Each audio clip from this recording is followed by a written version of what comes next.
a sociedade a procurar esse mesmo poder judiciário. Então, o Juizado Especial Federal, primeiro, né, tem a sua competência delimitada na própria Constituição, no artigo 109, isto é a mesma competência da Justiça Federal. Então, a Justiça Federal é competente para quê? Para julgar causas que têm interesse à União, que têm interesse a autarquias federais e empresas públicas federais. É a mesma coisa. Mas, é claro, há um limite de atuação. E o primeiro limite de atuação no Juizado Especial Federal é o valor da causa, que aqui são 60 salários mínimos. Né? No Juizado Especial Federal são 60 salários mínimos. São 60 salários mínimos. Outra diferença importante é que é possível, desde que haja estipulação para isso, a discussão de ações previdenciárias nesse Juizado Especial Federal. É plenamente possível a discussão de ações previdenciárias no Juizado Especial Federal. Mas aqui nós chegamos num ponto importante para distinguir o federal do cível. E o ponto é o seguinte: se, como nós já vimos, o Juizado Especial Cível, seu Juizado Especial Cível, é uma opção do autor, ele escolhe se ele quer ou não promover a ação do Juizado Especial Cível, ou o Juizado Especial Federal é obrigatório. O Juizado Especial Federal é obrigatório. Trata-se de um caso de competência absoluta. Isto é, se eu promovo uma ação na Justiça Comum Federal, sendo um caso do Juizado Especial Federal, o juiz da Justiça Comum deverá remeter os autos para esse Juizado Federal. Entenderam?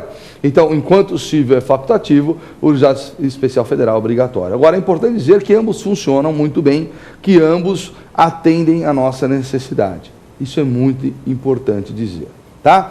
Claro, gente, existem outros aspectos. Por exemplo, contra a sentença terminativa no Juizado Especial Federal, não cabe recurso. É irrecorrível no federal. Se o juiz lá extinguir o feito sem resolução do mérito, não cabe recurso.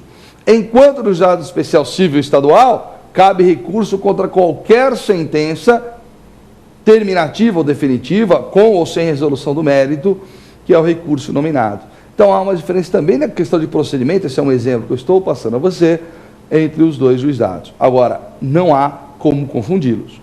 Um é estadual, outro é federal, cada um dentro da sua própria competência. Entenderam? Tranquilo? Ótimas perguntas. E vocês prestaram atenção? Perguntas excelentes, perguntas que nos ajudam muito. Ok? Mas você não vai embora não. Porque agora, no próximo bloco, nós vamos discutir aqui duas questões que já caíram no exame de ordem, duas questões, como eu disse, importantes para a sua formação. Portanto, aguarde. É um segundo, nós já voltamos.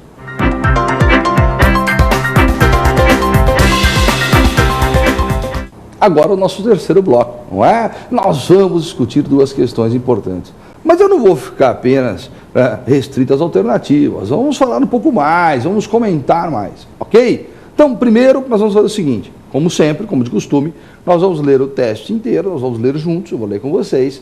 E depois vamos analisando alternativa por alternativa. Tá bom? Vamos lá? Teste.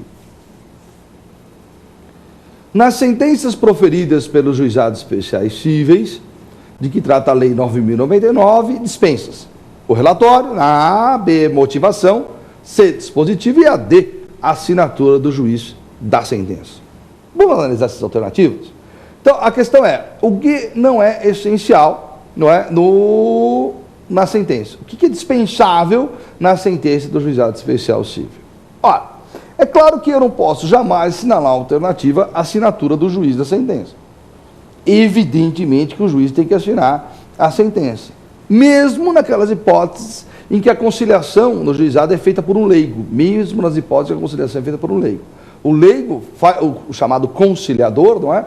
Ele faz a conciliação, mas quem assina a sentença é o juiz. Então a assinatura não tem jeito.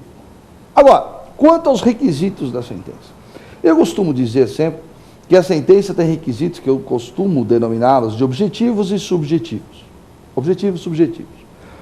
Os objetivos, relatório, fundamentação e decisão. E os subjetivos, toda a decisão, inclusive a sentença, ela deve ser clara, ela deve ser lógica. Se a sentença não for clara, não for lógica, se ela for obscura, por exemplo, ou se ela for contraditória, se o juiz for omisso, eu tenho o direito de interpor aquele recurso chamado embargo de declaração.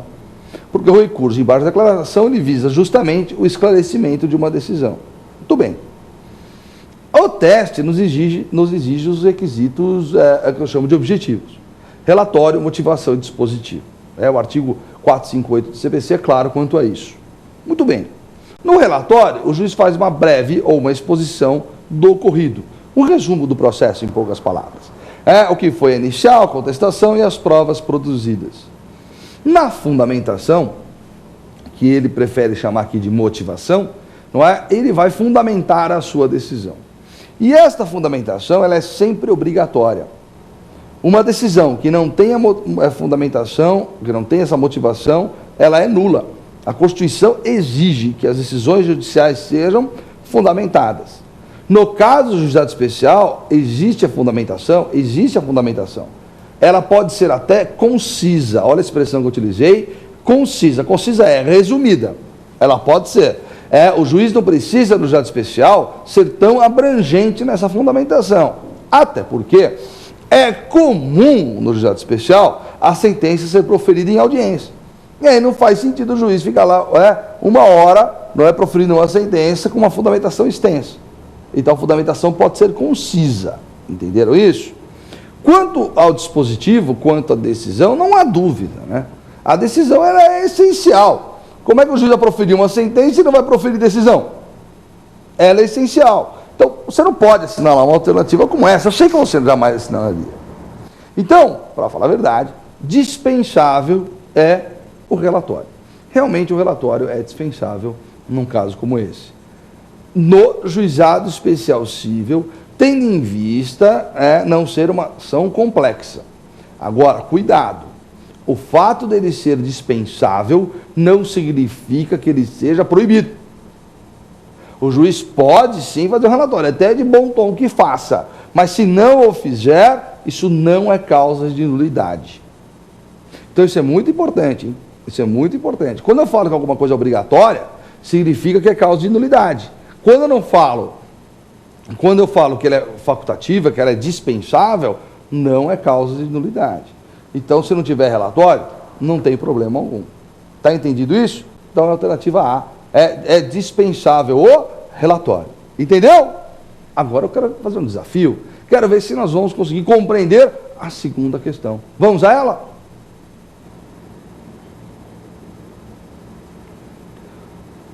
Pode figurar como parte no polo ativo das ações promovidas perante o juizado especial cível, o insolvente civil, o preso, o incapaz, desde que devidamente assistido na forma da lei, a microempresa. Nós abordamos esse tema, Abordei esse tema no primeiro bloco, mas eu separei esse teste, porque ele tem algumas armadilhas. Vamos tomar um pouco de cuidado. Só relembrando, no polo ativo, em regra, no juizado especial cível, pessoa física. Lembra? Pessoa jurídica não pode. Pessoa jurídica não pode. Tem aquelas exceções, como a microempresa que consta aqui, mas pessoa jurídica não pode. Apenas pessoa física. Pessoa física. Pessoa jurídica tem que buscar socorro na justiça comum. Qual é o problema desse teste? O problema é que ele traz pessoas físicas também. Então ele fala, o insolvente civil. Será que o insolvente civil, que é uma pessoa física, como assim? Muito bem, presta atenção. Eu tenho, para a pessoa jurídica, o fenômeno da falência.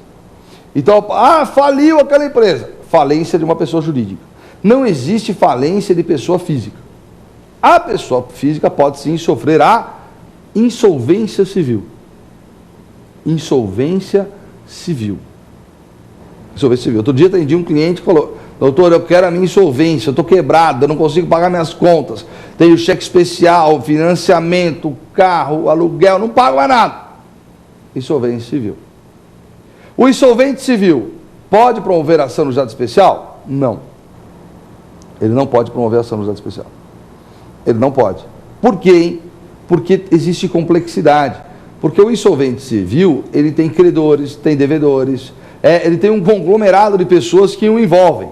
Isso tornaria uma ação mais complexa. Então não pode. Tá? Aí a B, o preso. preso também não pode promover ação do juizado especial. Por quê?